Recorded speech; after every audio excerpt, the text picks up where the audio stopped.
L'école du Blanc-Mesnil, située à Croix dans les Hauts-de-France, a été fondée en 2009 et permet aujourd'hui à près de 300 élèves de profiter de ces méthodes d'apprentissage éprouvées et surtout adaptées à chaque enfant.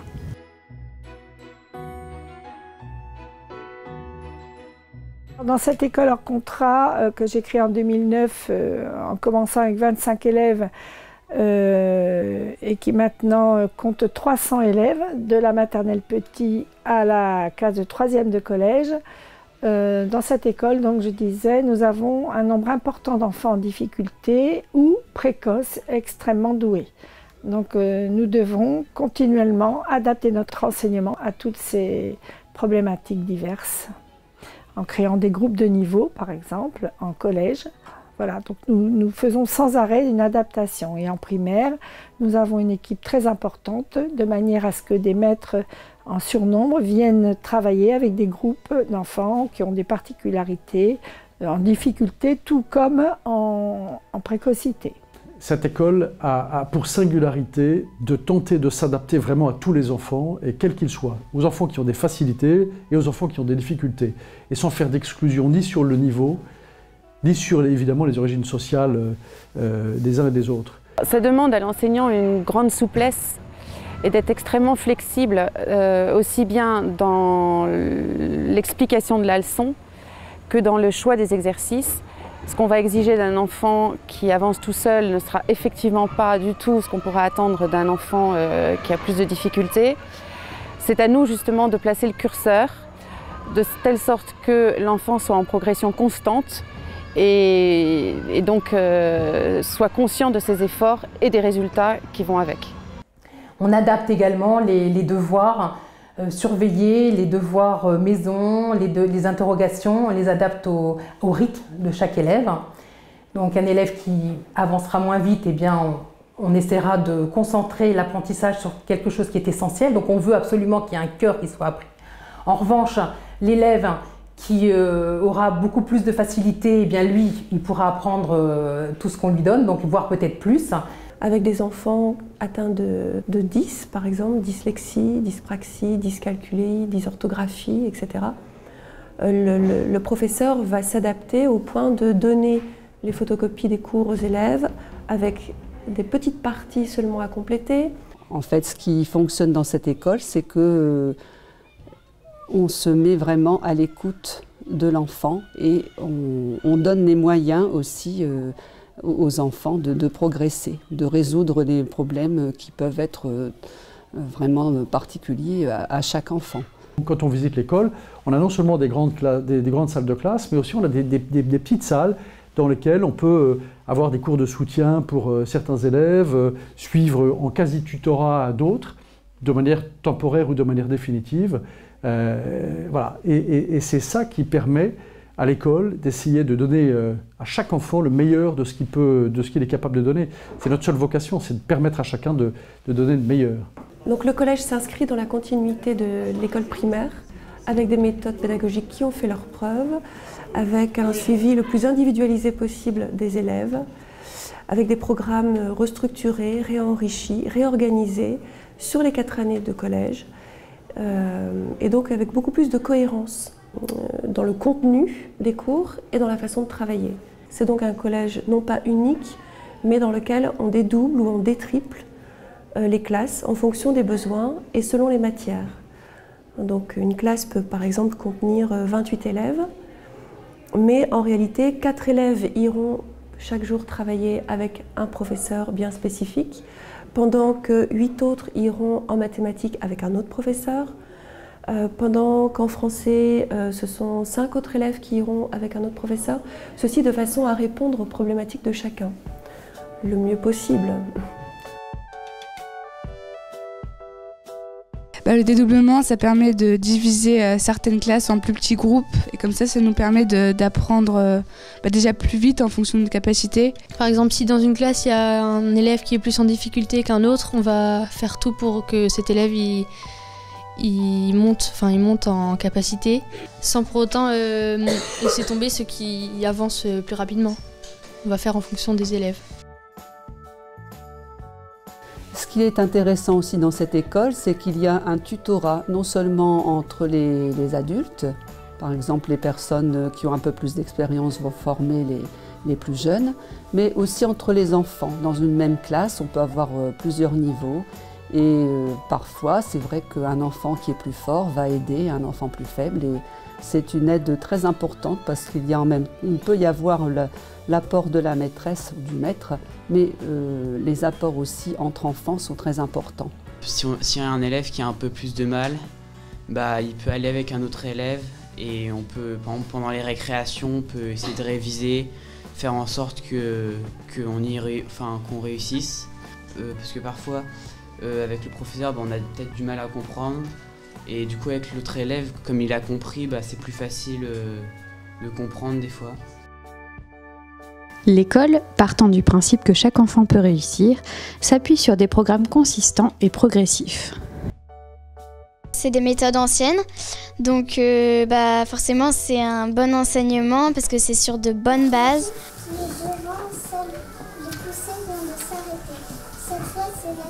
Déjà on a su lire beaucoup plus vite, écrire beaucoup plus vite et je pense qu'il y a vraiment un gros progrès, une vraie marge de progression. J'ai été institutrice pendant 30 ans dans l'éducation nationale, dans une école primaire.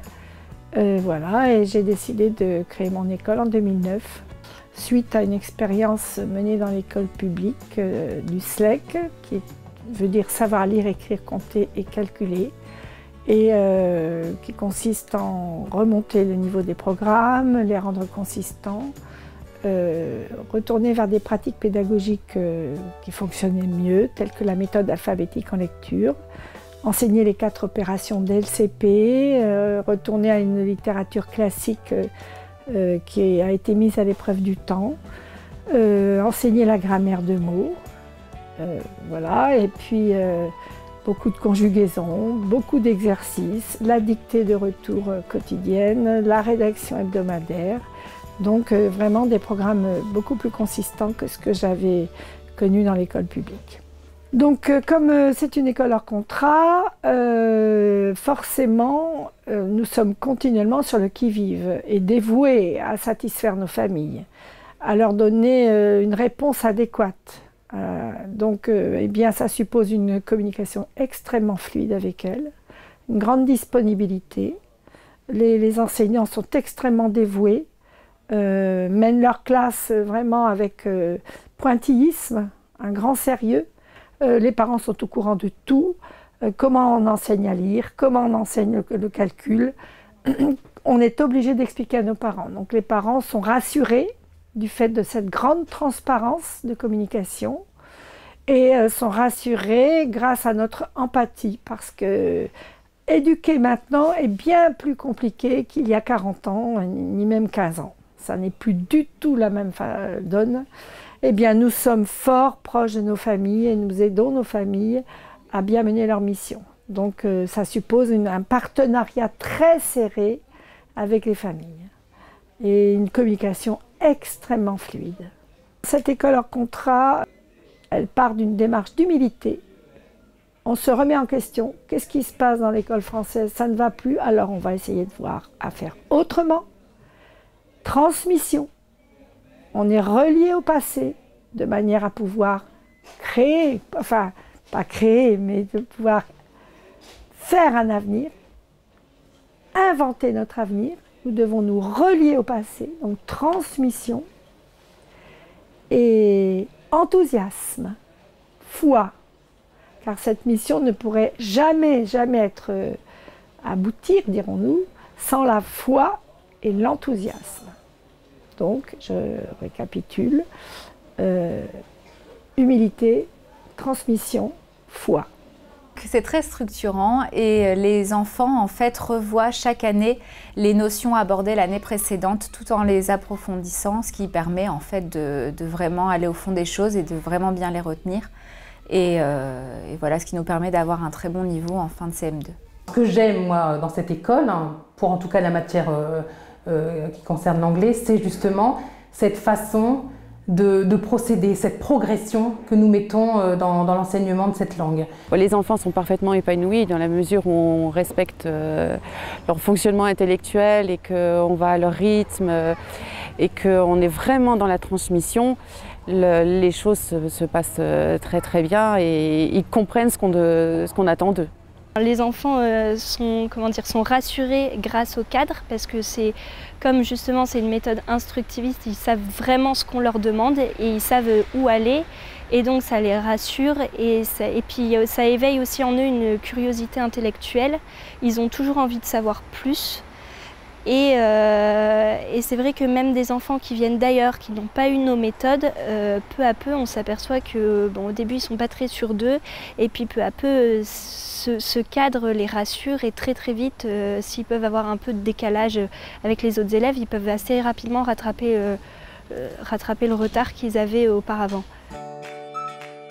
Avec 13 instituteurs en primaire et 30 professeurs pour le collège, le Blanc-Mesnil est doté d'une équipe pédagogique conséquente qui permet de favoriser la formation des professeurs et le dédoublement des classes. Les enseignants viennent d'horizons un petit peu divers. Nous avons des professeurs qui sont plus âgés, donc qui peuvent former, et d'autres plus jeunes, et qui sont à l'écoute et ont envie justement de pratiquer cette pédagogie. J'ai choisi cette école pour le projet de l'enseignement. En fait, le programme est très intéressant, il revient à certaines bases, etc., qu'on a oubliées dans l'éducation nationale. Simplement, donc le projet est intéressant. Les méthodes pédagogiques qui étaient imposées dans l'éducation nationale ne me convenaient absolument pas. Donc pendant plusieurs années, j'ai travaillé à contre-courant. Et de guerre lasse, j'ai décidé de partir et de pouvoir travailler en unité, en communion avec les enseignants de l'établissement que je choisissais. Alors j'ai d'abord commencé en fait par vouloir aller à l'éducation nationale, donc je suis allée à l'IUFM pour apprendre, l'école d'apprentissage pour les enseignants de l'éducation nationale, et j'ai été un peu dégoûtée par les méthodes qui ont été mises en place, qu'on nous enseignait. Par exemple, c'était en particulier la méthode constructiviste qui m'a un peu choquée, alors qu'ici au contraire on va enseigner les enfants avec la méthode instructiviste. C'est-à-dire que les enseignants possèdent le savoir et le donnent aux enfants. Tandis qu'à l'éducation nationale, on fait exactement l'inverse. C'est l'enfant qui lui connaît son savoir et qui va essayer de découvrir lui-même la leçon.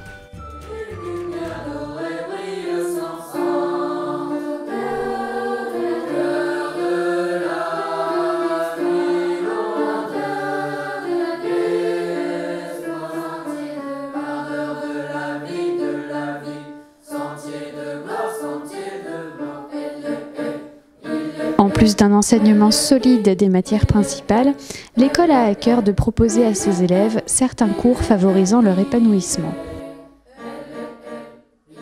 Toutes les matières, bien sûr, sont enseignées, les langues vivantes, l'histoire de la musique. Toutes les classes sont en formation musicale, histoire de la musique et chant choral.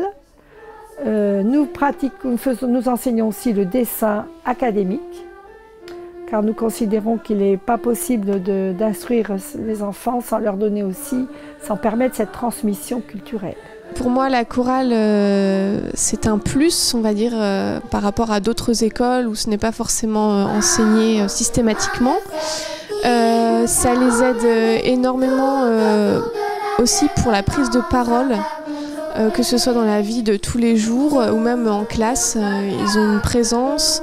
On travaille énormément tout ce qui est diction, donc forcément ça les aide aussi dans la vie de tous les jours pour se faire comprendre correctement à des personnes autour d'eux.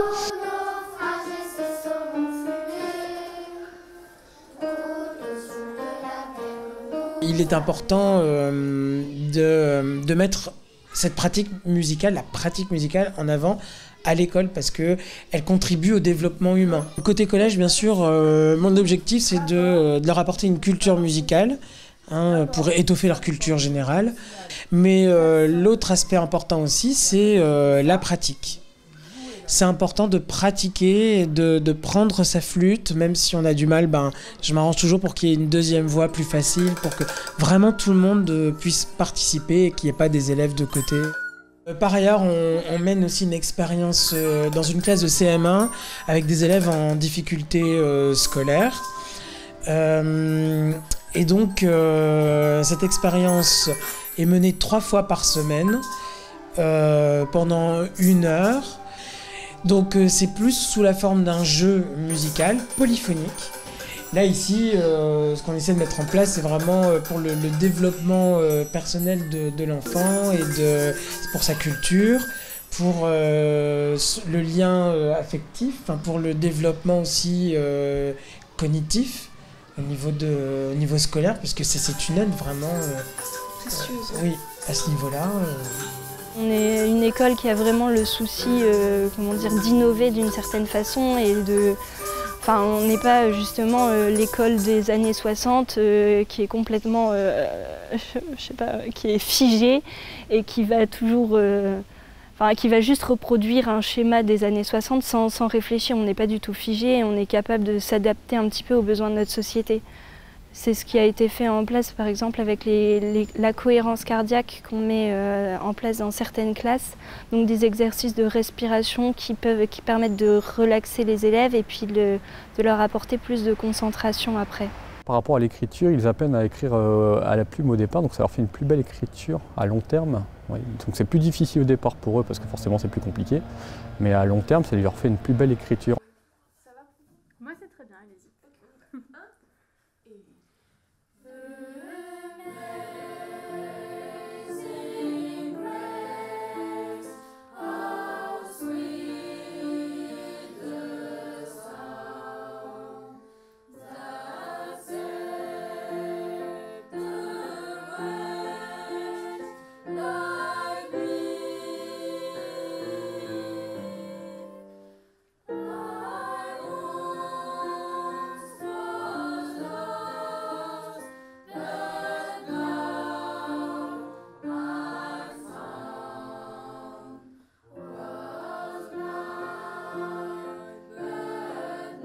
Dans le souci de responsabiliser les enfants et de développer leur autonomie, un règlement très strict est appliqué et les règles de vie sont basées sur l'entraide et le respect. Donc ici, les enfants ont un tablier, un uniforme, n'ont pas le droit d'utiliser bien sûr un portable, un téléphone dans l'école, c'est strictement interdit. Beaucoup de gentillesse entre enfants. Voilà, donc ça c'est fondamental. Règlement donc strict qui sera appliqué à la lettre. Alors au début, quand j'ai appris qu'on allait avoir un uniforme, je ne savais pas trop à quoi m'attendre. Je ne savais pas trop si je devais me réjouir ou pas. Et puis l'année venue, je me suis rendu compte que c'était quand même bien. En plus c'est bien parce que du coup on est tous pareils et du coup on est encore plus unis et tout. On essaie de faire en sorte que les enfants gardent la valeur des choses aussi et un respect du matériel et un respect des personnes, un respect des autres. C'est une des choses que l'équipe pédagogique essaie vraiment de développer au sein de l'école. Ce que nous enseigne cette école, c'est justement à respecter bien le matériel et à pas, si on grave ou si on fait n'importe quoi sur une table, on est puni, on risque d'être collé ou de se prendre une punition. Et du coup, ça nous apprend à pas faire ça. Et du coup, si on fait pas ça à l'école, on fera pas non plus ça chez nous, donc ça nous éduque en quelque sorte. Alors l'ambiance ici à l'école, entre élèves, on a beaucoup de respect entre les différents élèves, que ce soit à l'intérieur d'une classe ou interclasse. Et on a beaucoup d'entraide aussi. Il y a des élèves de plus grandes classes qui vont venir aider les petits. Les collégiens vont aussi encadrer les primaires et les plus petits. Donc il y a vraiment beaucoup de mixité au niveau des âges et ce qui va permettre une ambiance nettement plus détendue. Je pense que dans nos familles et aussi dans l'école, nous sommes éduqués. Nous respectons tout ce qui est matériel et aussi professeur. Ici au Blanc-Ménil, le téléphone c'est interdit. Alors que si on avait le téléphone, par exemple, au lieu de discuter ou de jouer au foot ou n'importe quoi pendant la récréation, on serait sûrement dans un coin à être sur le téléphone. On a une ambiance très familiale parce que ce sont des familles, parfois des familles nombreuses. On a eu les frères et sœurs dans les classes précédentes. Voilà, puis c'est surtout une ambiance d'entraide. On va s'entraider entre collègues déjà. Et puis on va aussi avoir beaucoup le souci d'avoir la discussion avec les parents le matin. Les parents amènent eux-mêmes leurs enfants jusque dans la classe pour avoir une possibilité de discuter avec les enseignants si besoin. Donc on va vraiment essayer de créer une ambiance d'entraide et une ambiance familiale. Le projet de l'école attire et convainc chaque année de nouvelles familles, satisfaisant autant les enfants que leurs parents.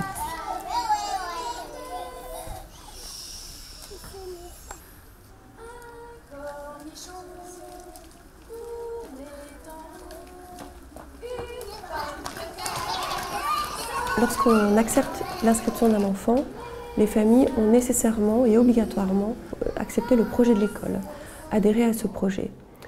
À partir de là, l'école et la famille peuvent travailler en partenariat, véritablement main dans la main, se soutenir mutuellement. Oui, les enfants aiment l'école. Je peux vous dire par exemple que cette année, le 30 juin, les cartables étaient déjà prêts pour la rentrée. Je suis contente de venir à l'école le matin. Je suis très satisfaite des méthodes d'enseignement de cette école, d'autant plus que la méthode globale n'a pas fonctionné du tout pour mon fils. La méthode du blanc-ménil syllabique convient beaucoup mieux à mon enfant. C'est mieux parce qu'on apprend plus facilement et que dans les autres écoles, on ne faisait pas beaucoup de choses. Mes deux garçons sont à l'école, oui. Ils sont très contents d'être ici. Le plus grand est en grande section. Il apprend déjà à lire et à écrire et ça le rend très fier de savoir lire papa, des choses comme ça, ou les écrire d'ailleurs. En fait, moi j'ai choisi l'école pour ma grande fille Violette qui a des retards d'acquisition et d'apprentissage et du coup l'école lui convient très bien parce que ça lui permet d'avoir un accompagnement personnalisé. Elle peut aller faire du sport avec les plus petits, être en grande section pour apprendre à lire et à compter et du coup ça lui convient très très bien. Elle fait d'énormes progrès tant sur le langage que sur les apprentissages. Presque tous les parents se connaissent comme tous les élèves. Ils sont tous amis, ils se connaissent bien. Et tous les parents connaissent aussi bien les professeurs. C'est une ambiance familiale où ils s'y retrouvent et où tout le monde se connaît et ça se passe vraiment bien. Alors c'est vrai que moi j'ai mis Violette dans cette école pour qu'elle puisse grandir et j'ai vu beaucoup de progrès au niveau de la sociabilisation. Le fait que le midi ce soit très libre et que les grands puissent s'occuper des petits, ça fait que Violette joue avec les grands, on s'occupe d'elle, on l'accompagne et du coup voilà, ça c'est très positif. Ici c'est accueillant, les maîtresses sont gentilles, les maîtres aussi d'ailleurs. En fait, dès qu'on a un souci, Madame Candelier ou les institutrices sont vraiment très, très disponibles et on laisse pas un sujet traîner, un souci avec un enfant traîner. Et puis c'est vrai qu'il y a un sens pédagogique qu'on apprécie beaucoup. On sent des enseignants qui sont investis dans leur job, qui aiment nos enfants, qui veulent que nos enfants progressent, que nos enfants réussissent. Et c'est extrêmement appréciable, c'est vraiment une ambiance très particulière. Et ce qui est vraiment étonnant, c'est de voir des enfants qui arrivent ici un petit peu la patte lourde quand ils viennent d'une autre école ou d'une autre région et puis finalement au bout de quelques jours ils viennent avec un grand sourire, ils sont très contents d'apprendre encore plus de choses, ils sont toujours en demande.